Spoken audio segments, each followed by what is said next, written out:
Comme je vous ai promis, nous allons parler de l'entretien Campus France aujourd'hui. Parce que ça représente 80% de votre visa. Lorsque vous le ratez, même si vous avez 50 millions en banque, vous n'aurez pas le visa. Je m'explique. Les Européens se sont rendus compte que pour arriver ici en Europe, la plupart des Africains utilisent le prétexte des études. Ça veut dire, ils disent on ne pas étudier et pourtant ils ne viennent réellement pas étudier. Alors, on vous fait passer l'entretien pour savoir si vous venez réellement pour les études. Alors, lorsque vous ratez l'entretien, ils vont se dire vous ne venez pas pour les études et ils ne vous donneront pas le visa. Même si vous avez 50 millions en banque, ça ne passera pas. Comment faire donc pour réussir son entretien Campus France?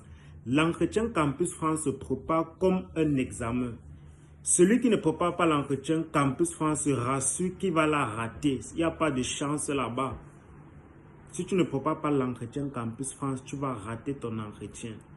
Parce qu'il y a des questions pièges qu'on te pose et tu dois savoir répondre à cette question. Comment ça se passe? Lorsque tu vas arriver, l'agent de Campus France va par exemple te dire « Présentez-vous, monsieur ». Il y a certains qui ne savent pas se présenter. Je vais faire une vidéo où je vais vous expliquer comment on se présente, Il y a certains qui ne savent pas se présenter. Là, c'est la première question. On va vous demander « Présentez-vous ». Lorsque tu te présentes, l'agent Campus France, déjà, il faut noter que ce sont des psychologues. Il va te regarder, il va savoir réellement qui tu es. Juste à partir de ta présentation, il pourra déjà dire qui tu es et si tu vas réellement en France pour tes études. Après ta présentation, il pourra te demander de parler de ton parcours.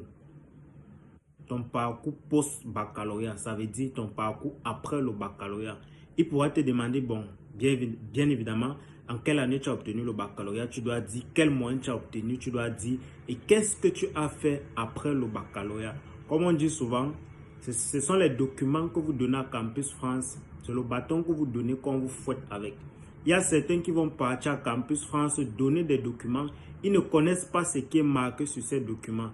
La plupart des gens qui vont par exemple partir fabriquer des attestations de stage, des attestations de travail, ils ne connaissent pas qui a produit ces attestations, qui était le directeur, ils ne connaissent pas.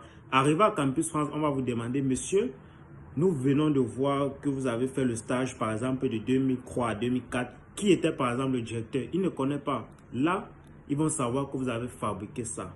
Donc, on pourra vous demander ça. Il faudra tout connaître les documents que vous donnez à Campus France.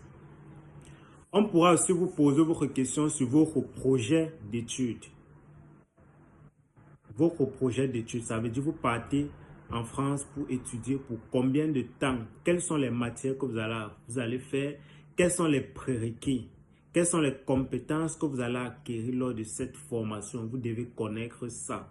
Quel est le projet professionnel? Ça veut dire, lorsque vous allez obtenir votre diplôme, qu'est-ce que vous allez faire avec ce diplôme? Peut-être en France ou en Afrique.